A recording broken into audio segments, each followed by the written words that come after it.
Loin de la vie trépidante des villes, les Pyrénées s'étendent majestueusement sur plus de 400 km et offrent un terrain de jeu unique aux randonneurs. Des montagnes imposantes, des vallées verdoyantes et des rivières cristallines créent un paysage à couper le souffle. Dans cette série documentaire, nous suivrons plusieurs randonneurs alors qu'ils s'aventurent sur des sentiers. Ils nous expliqueront les défis qu'ils doivent surmonter et les récompenses qu'ils en retirent. Nous partagerons avec eux leurs émotions, leurs doutes, et nous découvrirons les raisons pour lesquelles ils continuent de revenir dans cette région unique et spectaculaire.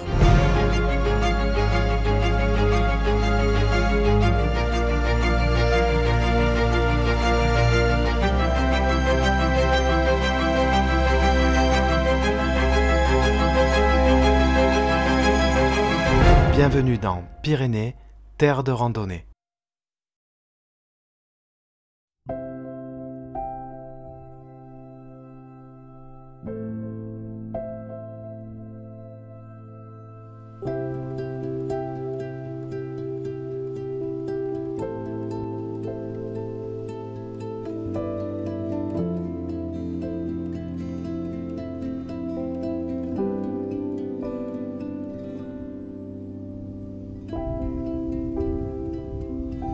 J'ai découvert la montagne en fait l'été de mes 10 ans. J'étais partie en vacances avec une cousine et ses parents et ça a été vraiment un coup de foudre. Des petites randonnées, je me souviens encore, j'étais pas très équipée à l'époque, mais ça a été vraiment un coup de foudre. Les lacs, les cascades, de voir ces sommets. Et alors je me souviens d'un truc, c'est que je regardais beaucoup les randonneurs qui descendaient avec leur gros matériel, leurs grosses chaussures. Et je me disais, waouh, je regardais comment ils posaient les pieds sur les cailloux et vraiment ça a été de suite vraiment un coup de foudre. Après, la vie a fait que j'ai mis tout ça entre parenthèses et je m'y suis remise il y a un peu plus d'une dizaine d'années. Et depuis, c'est une passion hors norme. La montagne me coule dans les veines, je pense montagne, je vis montagne, je respire montagne et ça m'apporte un bien-être énorme. La montagne, je l'ai commencé à mes parents. Assez petit. J'avais un oncle aussi qui faisait la montagne. Et jusqu'à l'adolescence, on sortait, on faisait des sorties sympas, basiques, on va dire, en montagne. Ensuite, une période où j'ai changé un peu de sport, d'activité. Et puis, je me suis mis à la course à pied, d'abord sur route. Et puis après, le trail est venu. Et en trail, il faut s'entraîner en montagne surtout. Et j'ai découvert, j'ai réappris à découvrir la montagne. Et plus ça a été, plus j'y suis allé. J'ai commencé à intégrer des randonnées aussi. Et ensuite, quand on s'est rencontré avec Katia, il y a pratiquement 7 ans, c'est la passion qui nous a fait se rencontrer. Et du coup, tous les week-ends, on part, on est tout le temps en montagne, on découvre. C'est notre deuxième maison, la montagne. Si on nous cherche le week-end, chez nous, on n'y est pas. Nous, on est dans la nature, en montagne, quelle que soit la météo. On adore ça. Je ne sais pas. Est-ce qu'il n'est pas plus facile à atteindre par le côté droit que par le côté gauche? Plus rapide? Oui, mais il est plus raide. On a quelques randonnées coup de cœur parce que bon, la montagne est belle partout, mais il y a des endroits particuliers. Moi, ce qui m'a beaucoup plu, c'est le Castillo des Achères, avec cette terre rouge, l'herbe verte qui est autour, la grosse masse qui ressemble à une molaire du Castillo des Achères. C'est un endroit, c'est énorme. On y a été 2 fois et j'aimerais bien même y revenir encore parce que c'est tellement particulier. Il y a aussi le refuge de Tucuruy, avec la brèche de Tucuruy, avec derrière le lac de Marboric. La couleur qu'il a, c'est top, avec le mont Perdu en face. Ça fait partie des coups de cœur, mais bon, il y en a beaucoup parce que sur Gavarnie, pratiquement toutes les randonnées de Gavarnie sont magnifiques. Dans la vallée d'Ossau aussi, mais on parcourt un peu tous les Pyrénées, donc chaque région des Pyrénées a son charme. Et on est rarement déçu quand on est en montagne. C'est vraiment c'est le top. Aïe, aïe, aïe, aïe, aïe. Tiens, regarde comme il est beau le Castillo. Le Graal de demain. Ouais.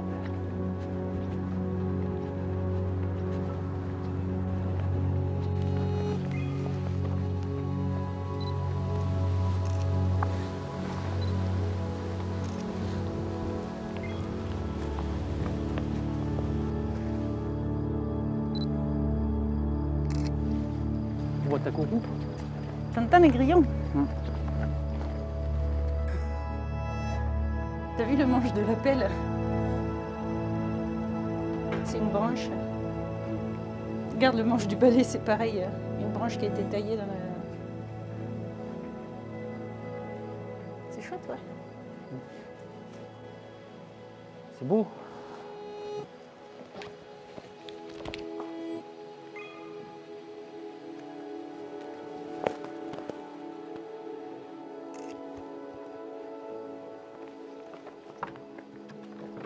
Ah mais c'est une église. Mais oui, c'est une chapelle. C'est un ermitage. 1681, t'as vu? Sur le bénitier, là, il y a écrit 1603. Là, 1681 sur la porte. Ouais, le bénitier est plus ancien que la... Tu vois? C'est vrai que la randonnée m'apporte énormément de bien-être, de zénitude. C'est vraiment quelque chose qui m'apaise, j'en ai besoin. Et en même temps, je me rends compte que ça m'endurcit aussi face aux épreuves de la vie, au niveau du quotidien. Je me sens plus forte, parce que c'est vrai que quand on fait des randonnées, on randonne pas mal dans les cailloux, des randos assez exigeantes, et c'est vrai que on prend sur soi, que ce soit par rapport à l'appréhension du vide, à la difficulté du terrain, à la longueur de la rando, et c'est vrai que voilà, on prend sur soi, on devient un petit peu plus fort. Moi, ce qui me motive de faire la rando des Pyrénées, c'est parce que d'abord, il y a tellement de choses à découvrir. Je sais que je ne verrai pas tout, mais je vais essayer d'en voir un maximum. Et puis j'aime bouger, j'aime prendre l'air, j'aime être dehors. Donc pour moi, voilà, c'est marcher, courir, crapahuter, sans faire des trucs extrêmes. Hein. Moi, j'aime pas trop le vide, donc les choses un peu trop aériennes, c'est pas pour moi. Vous ne m'y verrez pas là, mais après, il y a tellement d'autres choses à faire. Donc voilà, c'est ça qui me motive, toujours être dehors, à découvrir. La maison de l'ermite ou gardien du sanctuaire est un édifice relativement bien conservé puisque jusqu'en 1963, l'ermite et sa famille y ont habité. Elle est d'ailleurs la dernière maison de gardien de sanctuaire habitée dans le Saubrarbe. Comme élément le plus remarquable, elle conserve la typique cuisine aragonaise avec une cheminée tronconique. Sur la porte, on peut voir l'inscription Domingo Lesina, premier ermite de la Fuensanta, année 1697. Alors les randonnées, on les prépare... Alors on a des projets qui sont assez ficelés, on sait ce qu'on veut faire des fois sur d'une année sur l'autre ou d'un été sur l'autre, que ce soit en hiver, en été d'ailleurs. Mais c'est surtout la météo qui décide de ce qu'on va faire. Bon, un peu la forme aussi, parce que bon, on a la chance d'évoluer ensemble à la même vitesse. Voilà, on est synchro au niveau de l'avancée des randonnées. Mais c'est surtout la météo et après on pioche des idées à droite, à gauche sur des sites internet, dans des bouquins.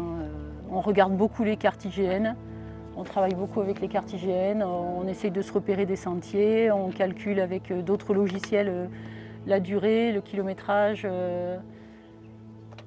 Voilà, donc mais bien souvent on part aussi, on se décide le jeudi pour partir le samedi matin. On n'a pas de... On peut partir à l'improviste aussi.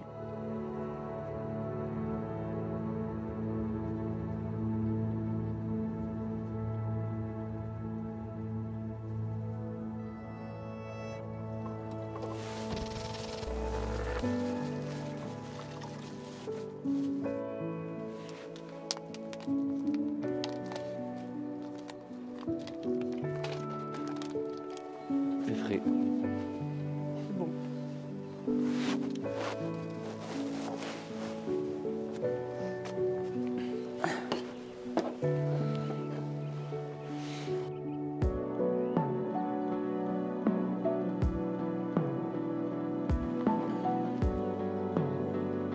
Bientôt. C'est bientôt bon.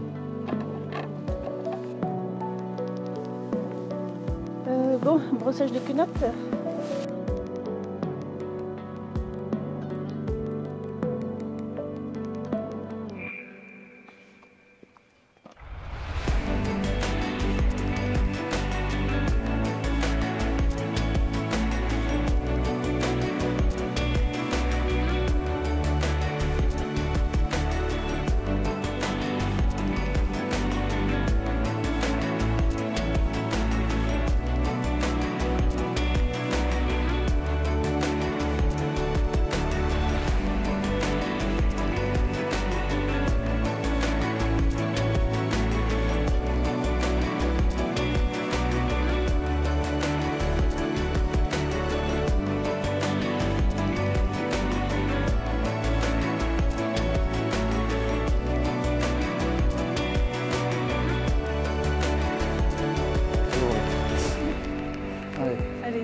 mis le frein à main?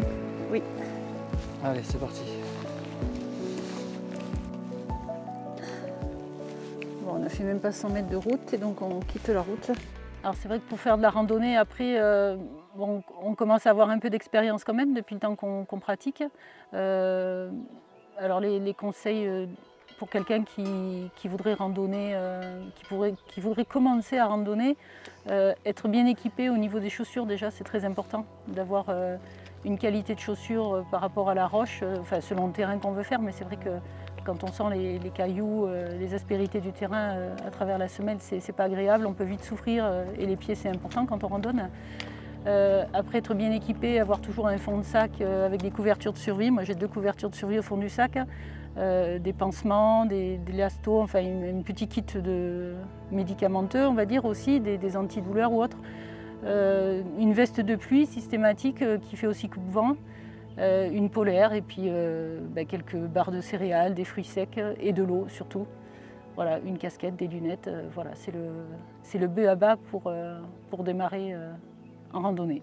Et bien étudier, ne pas être trop présomptueux, bien étudier les cartes, la distance, le dénivelé. Voilà, faire attention à ça aussi parce que c'est important, une randonnée peut vite devenir compliquée et difficile et voire dangereuse si on se surestime.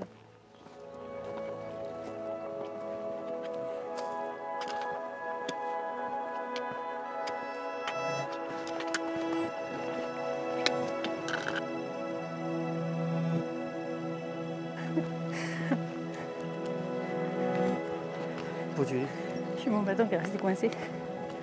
Ça arrive, ça. Ouais.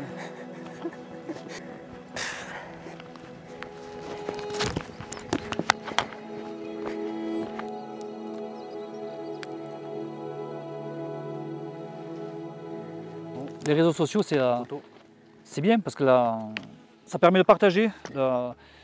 Nous, je sais que souvent, entre autres Facebook, on a découvert des randonnées qu'on n'a pas trop idée, qu'on ne connaissait pas l'existence. Et ça nous a rendu service, ça nous a permis d'y aller, de découvrir.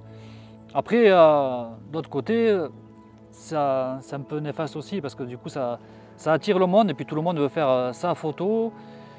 Alors bon, des fois c'est un peu, je trouve, des fois par moments c'est un peu ridicule, je trouve, certains comportements. Alors sur nos randonnées, nous on essaye toujours de choisir des endroits un peu éloignés de la foule parce qu'on a constaté que depuis le confinement notamment, là ça fait bien 3 ans, il y a de plus en plus de randonneurs en montagne. Il y a eu un engouement pour la nature énorme et on constate, on voit quand même des gens autour des endroits très touristiques de personnes qui ne sont pas toujours bien équipées ou qui ne respectent pas toujours l'environnement aussi, qui font beaucoup de bruit. Enfin moi c'est ma façon de penser, je vais en montagne, je parle mais il nous arrive quand on randonne pendant de longs moments de ne pas parler, de ne pas échanger et c'est vrai que pour moi la montagne c'est vraiment un lieu de respect.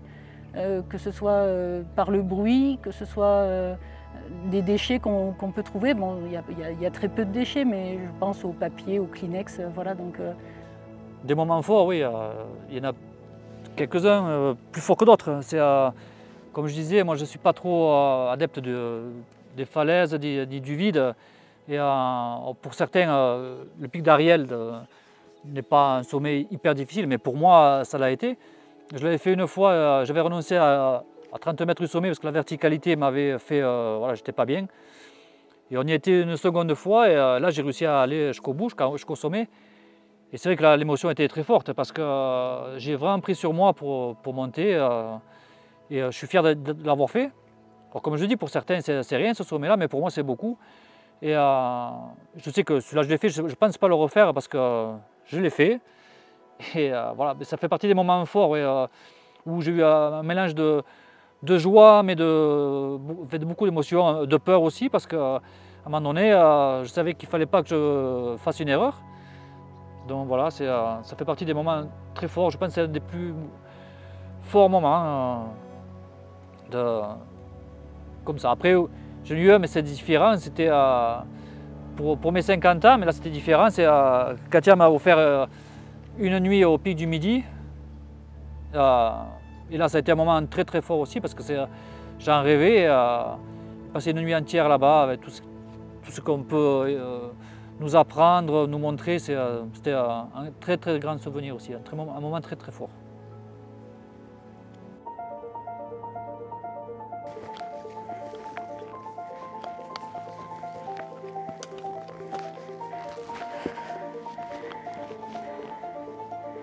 Le temps un peu chargé sur la France.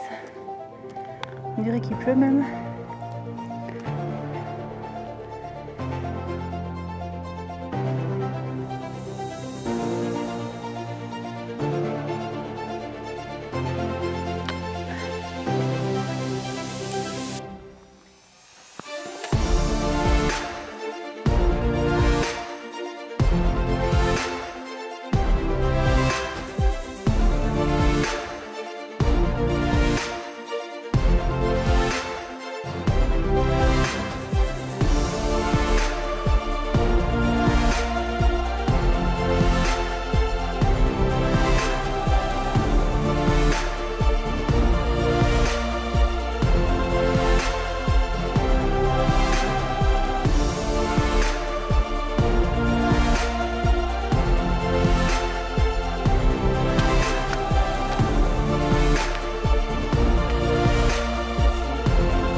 Waouh!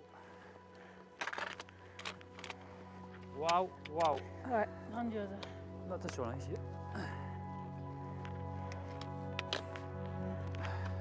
Waouh! C'est splendide. Énorme! Waouh! Tu vois, je pensais qu'il y aurait eu plus de vent. C'est beau. À t'approcher. Mais non, mais c'est bon, je crains rien là. Non, du tout.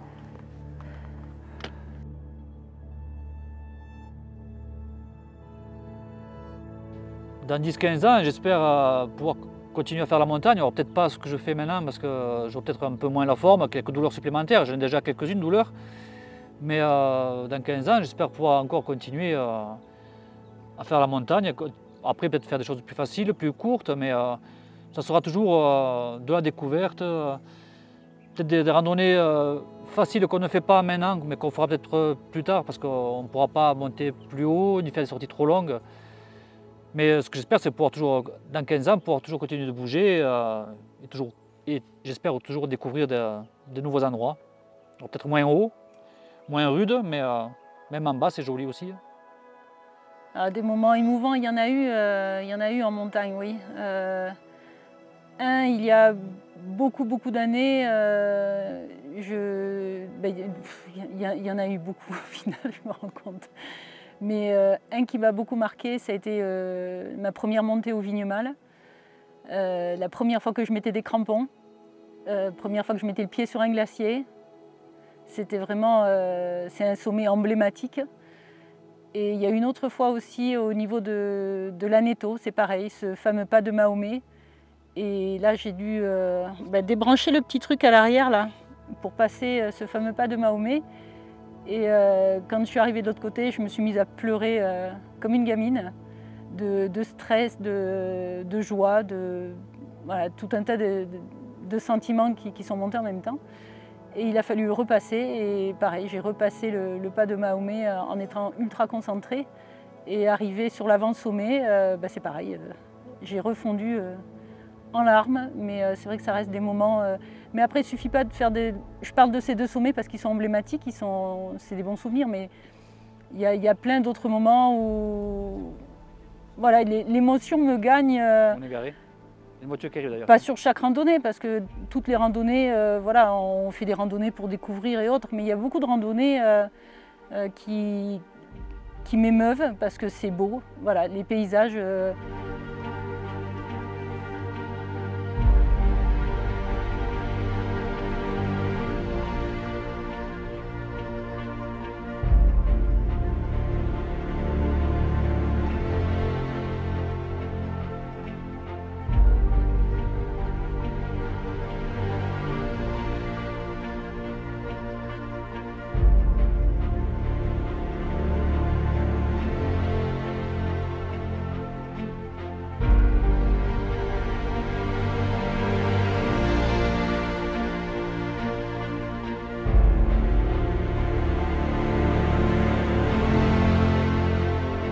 y a voilà, la gorge qui se serre un peu, le cœur qui fait boum boum, ça tape un peu plus fort, les yeux qui s'embuent un peu. Et c'est vrai que moi,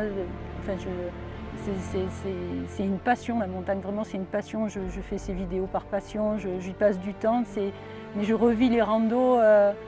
Après les avoir faites sur le terrain, je les revis dans mon canapé avec l'ordi et à faire ces montages. JP, lui, c'est vrai qu'il a le pic du Midi de Bigorre tatoué sur l'avant-bras. Ça lui tenait à cœur parce que c'est sa montagne, c'est son emblème, ce qu'il a vu depuis tout petit. Et moi, ce que je voyais depuis des années, quand j'habitais, j'ai eu habité dans les Landes, ce que je voyais, moi, c'était le Béarn et l'Ossau. Et l'Ossau, il est là et ça tape, ça fait boum boum. Pyrénées, pour moi, c'est chez moi, en fait. J'ai le pic du Midi tatoué sur le bras. Et le pic du Midi, moi, je le vois depuis que je suis né, tous les jours depuis chez moi. Pour moi, moi, Bigourdan, hein, pour moi, le pic du Midi incarne les Pyrénées. Après, dans le Béarn, c'est plutôt l'Ossau. Enfin, voilà, chaque département a son sommet.